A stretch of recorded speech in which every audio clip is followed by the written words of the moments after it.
Thank you, Nancy, and welcome everyone.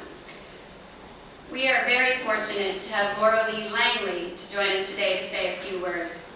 Lee is the Deputy Minister of the Office of the Premier and the Deputy Minister of Treasury and Policy Board, the Clerk of the Executive Council, the Head of the Public Service in Nova Scotia, the CEO of Communications Nova Scotia, and our Public Service Commissioner.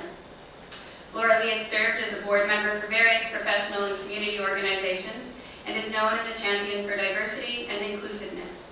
She has been recognized by the Nova Scotia Human Rights Commission as a champion of the workplace for her work in this area. She believes in lifelong learning and in maximizing the power of people and systems. In June of 2015, she completed a Master's of Arts in Leadership from Royal Roads University, which serves her well in her current roles with the Nova Scotia government. Please join me in welcoming Lee Langley.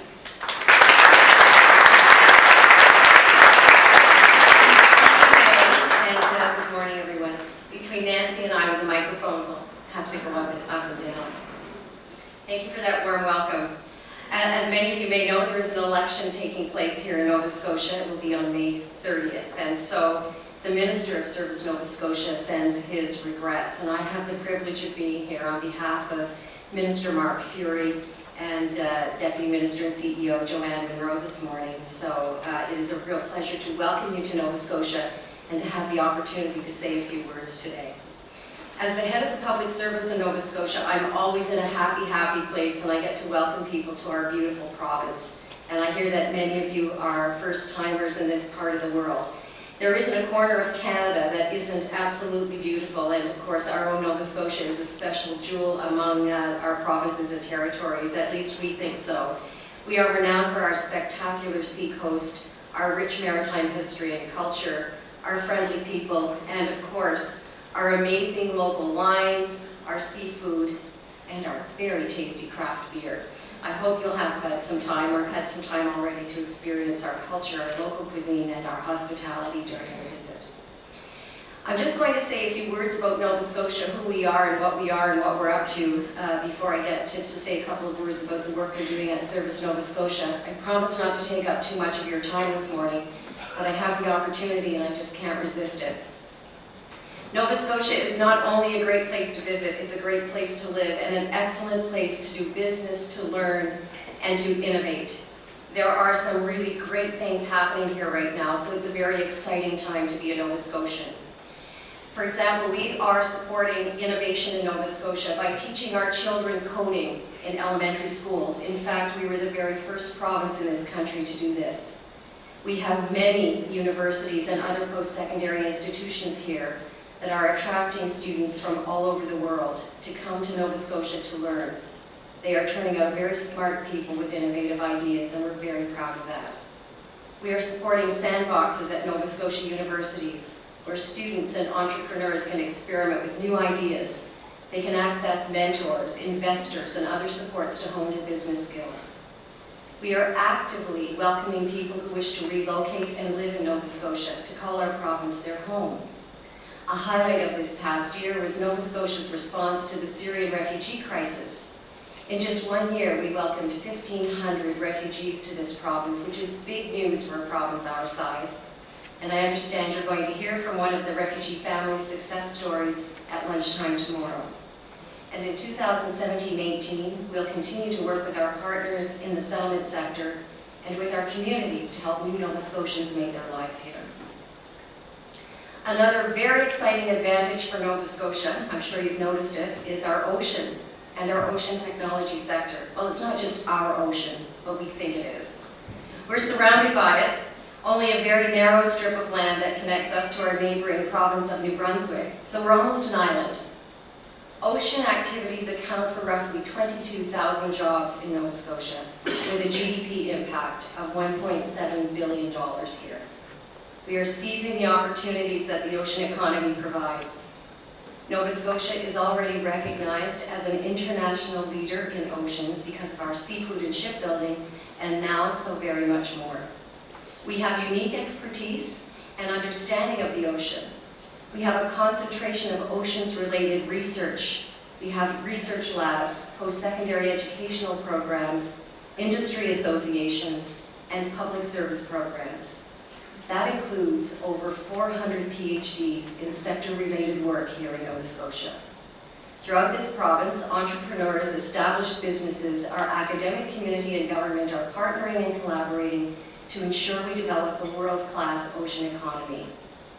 Nova Scotia recently developed the province's first framework specifically designed to help more social enterprises start, grow, and expand here.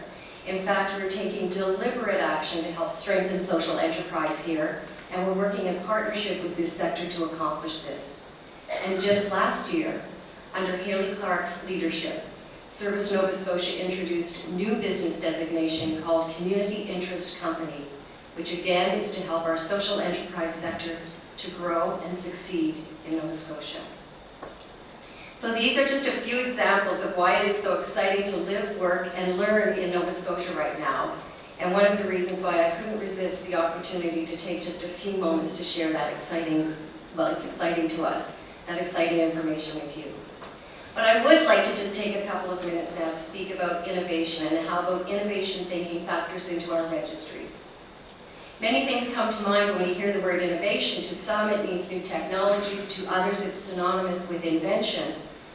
But in the Nova Scotia government, innovation is about putting new and better ideas into action and to creatively improve our current processes that lead to positive outcomes.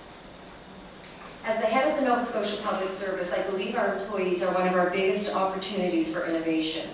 We have to enable and empower our people to bring forward new ideas. The people on our front lines are a tremendous source for new ideas for doing things and can tell us what is working well and, quite frankly, and what more importantly, what is not working well. After all, they're the ones who interact with our citizens and our clients every day. Service Nova Scotia has a forward-thinking vision of becoming a public sector leader in service and program modernization. We owe it to Nova Scotians to ensure that the registries we have are sustainable, efficient, and effective, and that we serve our citizens with excellence. We want to be innovative, we want to be nimble, and we want to be open to taking action, which will better position Nova Scotia as a leader in service. Modernizing the registries lays the groundwork for us to do this. Service Nova Scotia is currently modernizing the registry of joint stock companies, and I know this work is of particular interest to some of you. Many of the ideas generated through your involvement with IACA have made their way into the requirements of our new technology.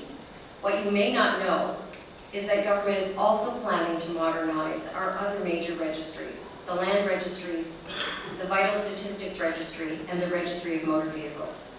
We are undertaking this crucial work because we know the significance to our province and its citizens of having modern, robust registries.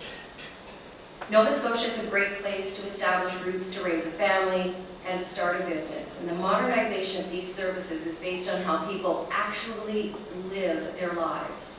So we're moving to a user-centered model, a system that is actually based on the needs of the users rather than us. In governments, we're famous for developing and designing programs that are easy for public servants, but the citizen is left wondering how to maneuver in these circumstances.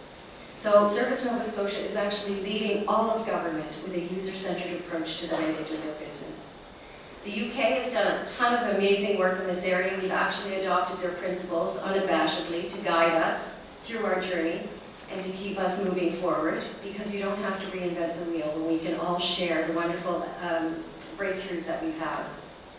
So here are some of the principles we've actually adopted from the United Kingdom. Start with the needs of the clients and citizens. If their needs aren't known, it's very difficult to build the right thing. Design with data. Learn from real-world behavior by looking at how existing services are used. Use data to drive decision-making, and don't make assumptions, which is what we do quite often. Understand the context. We need to think hard about the context in which people are using our services. Are they in a library, or are they on a smartphone somewhere? These types of questions need to be explored. Be consistent, but not uniform.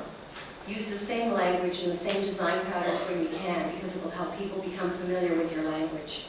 This helps people understand our services, and it helps us to improve them more efficiently. and make things open, we will share what we are doing whenever and wherever we can.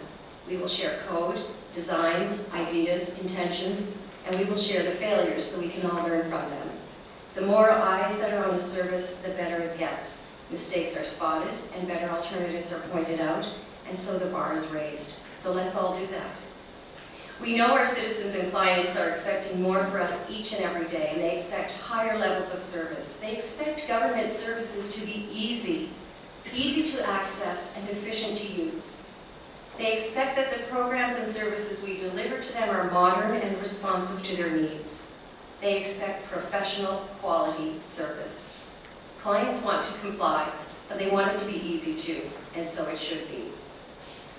As part of this journey, Service Nova Scotia has just sought and achieved bronze level certification from Excellence Canada.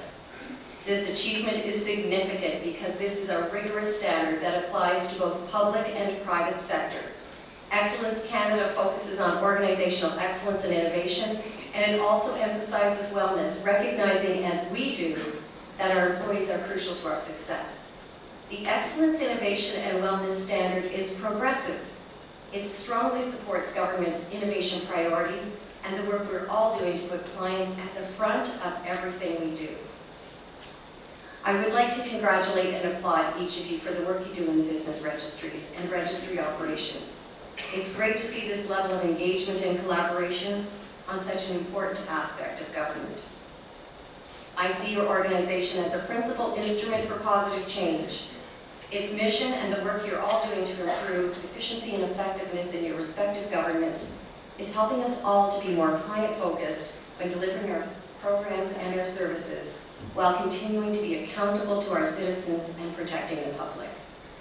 A conference like this is a great way to explore opportunities for cross-jurisdictional collaboration and to develop more integrated approaches to our business registries and the technology behind them.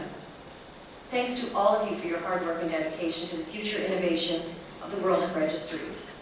The theme of your conference, Charting the Course for 40 Years, ties in perfectly with our efforts to ensure our clients are at the forefront of all we do, and modernizing not only our technology, but how we think and how we interact with our citizens, and that will get us there.